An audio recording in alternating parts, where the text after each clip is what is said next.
웃는 모습이 복사꽃처럼 이쁜 아기 정인이가 악마 같은 장하영과 안성은의 손에 세상을 떠난 후에도 계속 자기 부모에 의해 방어 능력이 전혀 없는 아기들이 죽어가고 있습니다.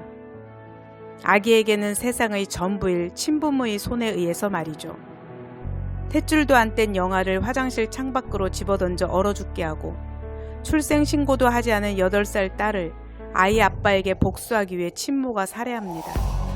그 중에서도 요즘 연일 매스컴에 오르내리는 것이 구미 3살 여아 사망으로 알려진 보람이 사건입니다. 22살의 여성 김씨가 새 남자와 살림 차릴 꿈에 부풀어 3살 배기 딸을 빈집에 몇 달간 방치해 사망에 이르게 한 사건으로 이 또한 인면수심의 천인 공노할 사건인데요. 알고 보니 아이 친모가 외할머니로 알려진 석씨였다는 막장 드라마 같은 출생의 비밀이 알려져서 정인이 사건의 충격이 채 가시지도 않은 사람들의 공분을 샀습니다. 여러 날 여러 사람의 피로도를 더해가는 이 막장 모녀의 행각은 도저히 상상 불가의 행위들이라 수사가 난항에 빠져 있습니다. 더구나 유전자 검사의 빼박 증거를 단순 무식하게도 일관되게 부인하는 석씨 때문에 수사가 몹시 더뎌지고 있습니다.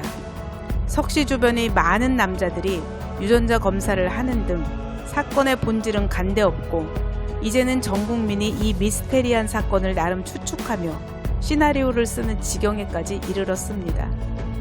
그러다 석씨의 딸인 김씨의 출산 직후 산부인과에서 아기가 바꿔치기 되었다는 속보가 오늘 떴네요. 앞으로도 어떤 반전의 반전이 거듭될지는 두고 봐야겠습니다만 사실 이 사건의 본질은 건강하고 흥이 많던 천진난만한 어린 아기를 빈집에 방치해 의도적으로 굶겨 죽였다는 것입니다.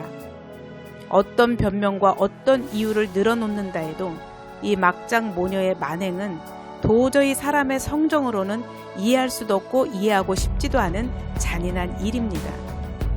정인이의 양부모 장하영과 안성은의 범죄는 종교의 탈을 뒤집어쓰고 타인에겐 이상적인 가정인 양 위선을 떠는 인간들의 이중성의 끝을 보여주는 사건이라면 김씨, 석씨 두 모녀 사건은 가정이라는 탈만 썼지 이미 해체된 허울뿐인 가정의 모습과 본능에 충실한 짐승 같은 인간의 민낯을 적나라하게 보여주는 사건입니다. 두 사건의 공통점이 있다면 자신의 인생을 스스로 선택할 수 없는 아기들이 짐승보다 못한 애미를 만나 짧은 생을 안타깝게 마쳤다는 것이지요. 저는 몇 년째 길고양이들을 돌보고 있어서 어미 고양이들이 그 척박한 도심의 길거리에서도 얼마나 치열하게 새끼를 지켜내는지를 잘 알아요. 때로는 너무 안타까워서 울기도 하지만 미물에 불과한 길냥이들의 모성애에 감탄도 하고 때로는 자신을 돌아보며 회개도 합니다. 그런데 만물의 영장이라는 저들은 하나님이 주신 생명을 잉태하고 출산하고 양육하는 모성애라는 본능도 외면하고 어찌 이렇게 기막힌 인면수심의 짓을 저질렀을까요? 아니 어떻게 길거리 구박덩어리인 길고양이만도 못한 짓을 할까요? 석씨라는 여자가 유전자 검사 결과에도 자기는 절대 아기를 낳지 않았다고 온 힘을 다해 외치며 너무 억울하다 호소하니 현실 세계를 부정하고 자신이 한 거짓말을 완전한 진실로 믿는 리플리 증후군, 즉 허언증 환자가 아닌가 추측하기도 하는데요. 천만에요. 제가 보기엔 그냥 우리가 상상하기 싫은 더 큰 범죄를 덮기 위해서일 뿐입니다. 이런 사람들은 CCTV에 찍힌 자신의 모습을 들이대도 저건 자기가 아니라고, 자기는 모르는 일이라고 끝까지 오리발을 내밀 사람들입니다. 어차피 시간이 걸릴 뿐 수사기관에서 사실을 밝혀주겠지요. 구약 성경에는 솔로몬이라는 이스라엘의 왕이 나옵니다.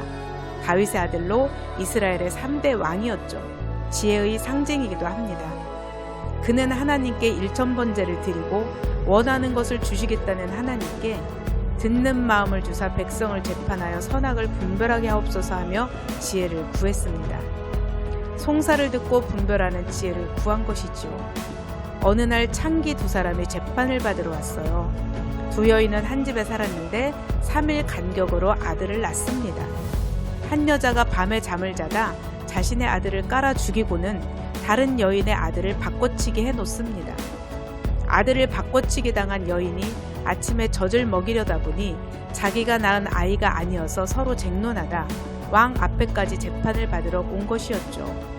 살아있는 아이가 서로 자기 자식이라 우기는 두 여인의 쟁론을 듣던 솔로몬은 칼을 가져오라 하여 아이를 반으로 갈라 똑같이 나눠주라 합니다.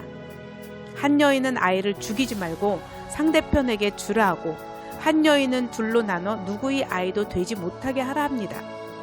당연히 아이는 자기의 친모, 즉 아이를 죽이지 말고 차라리 상대편에게 주라 한 여인에게 돌아갑니다. 유전자 검사 하나면 간단할 일을 과학기술이 발전하지 못했던 기원전의 이야기입니다. 이 여인들은 사람 취급도 못 받았던 창기였습니다. 몸을 파는 여인들이었죠. 그래도 자식 귀한 것은 아는 보통의 엄마와 모성애는 같았습니다. 그러니 이런 판결이 가능했지, 만약 지금의 석씨나 그 큰딸 김씨 두 여자가 있었다면 눈 하나 깜짝 않고 아기를 가르라고 하지 않았을까요? 아마 지혜가 세상에서 가장 뛰어난 솔로몬 왕이라 해도 절대 해결하지 못했을 겁니다. 새 남자가 생기고 뱃속에 새 아이가 생겼다고 물고 빨던 3살배기 이쁜 딸을 빈집에 버리고 굶겨 죽이다니요.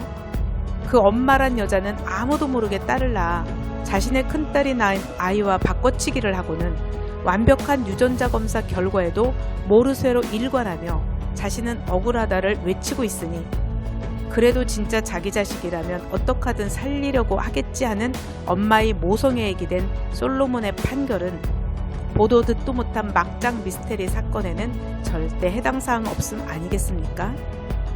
집에 강아지가 밥 한 끼를 걸러도 어디가 아픈지 종일 마음이 쓰이고 살피게 되는 게 인지상정이거늘 어찌처럼 자기 배 아파 낳은 아이에게 잔인할 수 있는 걸까요?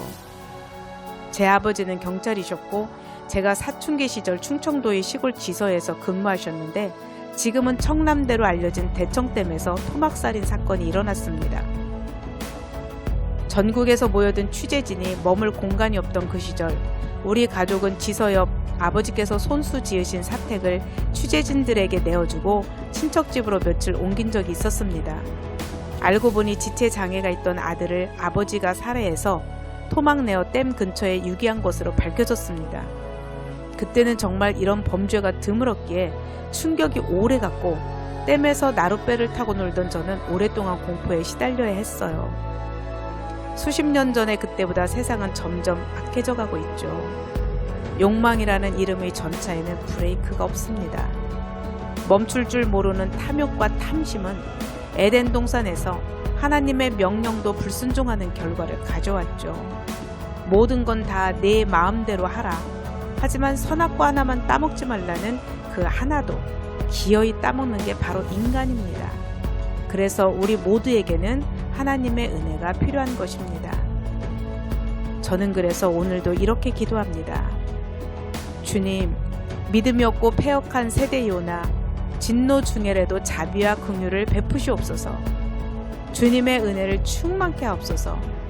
이 세대를 본받지 말고 오직 마음을 새롭게 함으로 변화를 받아 하나님의 선하시고 기뻐하시고 온전하신 뜻이 무엇인지 분별하여 아는 지혜가 있게 하시고 순종하는 믿음을 주시옵소서. 예수님 이름으로 기도드립니다. 아멘.